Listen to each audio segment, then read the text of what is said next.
Welcome to ETV prime. ధరలు ఆకాశాన్ని అంటుతున్నాయి. ఇదేదో మీడియా పదంగా చెప్పడం కాదు. పెట్రోల్ రేట్లు అమాంతంగా, పెట్రోల్ డీజిల్ రేట్లు ఎప్పుడైతే పెరిగాయో మిగతా ధరలన్నిటికీ కూడా రెక్కలు వచ్చేసాయి. అన్ని నిత్యావసర వస్తువులు అన్నీ కూడా పగబగ ఎండాకాలం ఎండలు ఎలా మండుతున్నాయి అలా మండిపోతున్నాయి. నిత్యావసర సరుకులన్నీ కూడా నూనె ధరలు టారెత్తిస్తున్నాయి. చుక్కలు నంటినటువంటి కూరగాయల ధరలు, బియ్యం పప్పుల ధరలు కూడా పైకి ఎగబాగుతున్నాయి. గత ఏడాదితో కాదు, గత నెలతో పోల్చినా కూడా ధరలు పెరిగిపోయినటువంటి పరిస్థితి. అదుపు చేయడంలో పూర్తిగా చంద్రబాబు నాయుడు గారి సర్కారు విఫలమైంది. ఇప్పుడు ఇలాంటి సమయంలోనే సరే అక్కడ ఏదో ఒక సంక్షోభం వచ్చింది, చమురు సంక్షోభం వచ్చింది, అది చాలా ఉంటాయి. ఇప్పుడు మరి కరోనా కంటే పెద్ద సంక్షోభం ఏం కాదు కదండి. కరోనా లాంటి సంక్షోభంలోనే సంక్షేమ పథకాలను ఏమాత్రం ఆపకుండా చేసినటువంటి, సక్సెస్ఫుల్గా పాలన చేసినటువంటి ట్రాక్ రికార్డు జగన్మోహన్ రెడ్డి గారిదే. అది మనం చెప్పడం కాదు, ఎవరిని అడిగినా చెప్తారు. అది కరోనా లాంటి సంక్షోభ సమయంలో కూడా ఆయన ఏమాత్రం ఒక రూపాయి కూడా సంక్షేమం తగ్గించకుండా, పైగా ఎక్కడ కొనుగోలు శక్తి కూడా పెరిగింది దానివల్ల.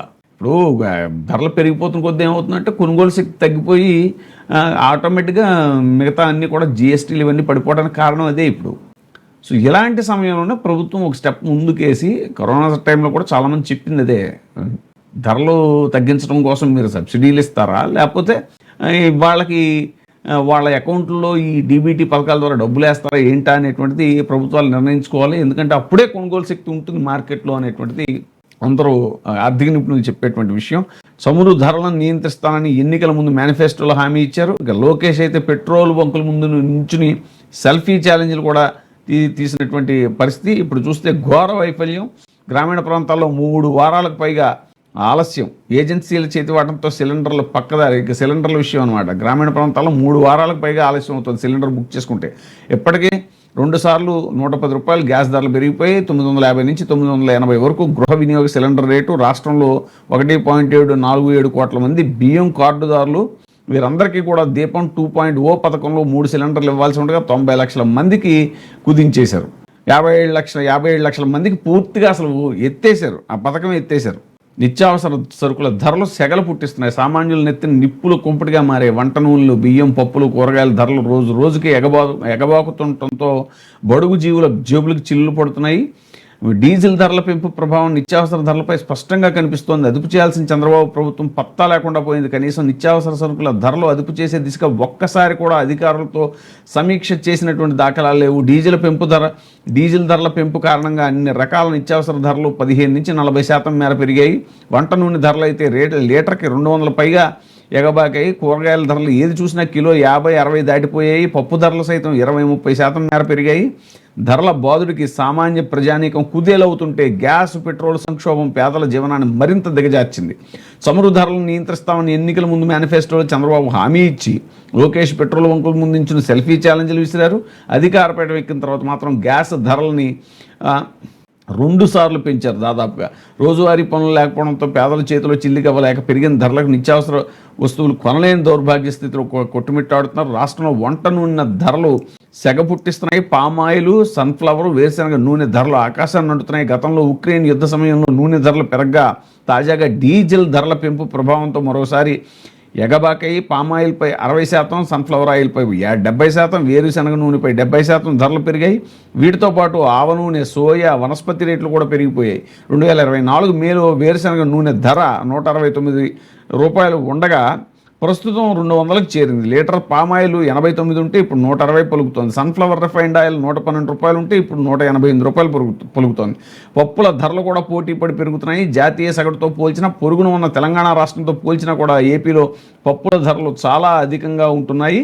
గత నెలతో పోలిస్తే వీటి ధరలు 15-30% పెరిగాయి. ఒక్క నెలలోనే.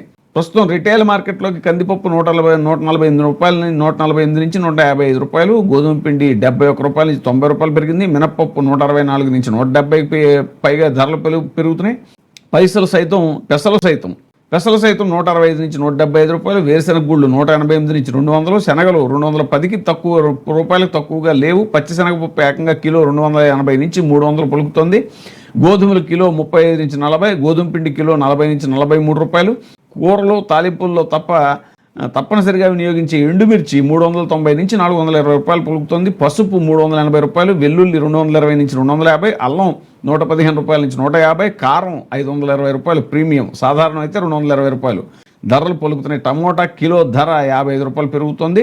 అరటి రైతుకు కిలో 5 రూపాయలు దక్కుతుంటే బయట మాత్రం డజను 100 రూపాయల పై మాట ఉంది. చివరికి కరివేపాకు కేజీ 200 రూపాయలు, పచ్చిమిర్చి 100 రూపాయలు, క్యాప్సికం 70 రూపాయలు, కూర మామిడి 100 రూపాయలకు తక్కువ లేదు. మొన్నటి వరకు స్థిరంగా కొనసాగిన బియ్యం ధరలు 15 రోజుల్లో పెరిగిపోయి హోల్సేల్ 26 కేజీల బస్తాపై 50 రూపాయలు పెరిగింది. రిటైల్ మార్కెట్లో 100 నుంచి 120 మేర పెరిగాయి. కిలో 45 రూపాయల నుంచి 70 పలుకుతున్నాయి. 15 రోజుల క్రితం 26 కిలోల సాధారణ బ్రాండ్లకు చెందినటువంటి సన్న బియ్యం బస్తా 1300 నుంచి 1400 ఉంటే ఇప్పుడు 1650 రూపాయలకు చేరింది.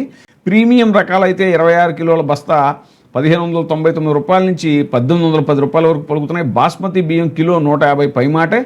దావత్ బియ్యం అయితే కిలో 230 నుంచి 250 వరకు పలుకుతున్నాయి. వాస్తవానికి గడిచిన నెలలోనే మిల్లర్లు బియ్యం సిండికేట్ సన్న రకాల బియ్యంపై రేట్లు పెంచేసాయి. క్వింటాకు ఏకంగా 400 రూపాయల పైనే వడ్డించాయి. ఇలా ఇష్టానుసారం బియ్యం ధరలు పెంచేస్తుంటే నియంత్రించాల్సినటువంటి చంద్రబాబు నాయుడు గారి సర్కారు నిమ్మకు నీరెత్తినట్టుగా ఉంది. 10 రూపాయల నుంచి 15 రూపాయలకు దొరికే కొత్తిమీర కట్ట సైజును బట్టి 25 నుంచి 30 రూపాయలు పలుకుతుంది. 3 కట్టలు 10 రూపాయలకు దొరికే ఆకుకూర ఏదైనా ఇప్పుడు 40 రూపాయలు తక్కువగా దొరకట్లేదు. గతంలో 200 రూపాయలు పెడితే బ్యాగ్ నిండా వచ్చే కూరగాయలు ప్రస్తుతం 500 పెట్టిన సంచిలో సగం కూడా రావట్లేదు అనేటువంటిది. మరి ధరల నియంత్రణ మీద ఈ ప్రభుత్వం పూర్తిగా పట్టు కోల్పోయింది.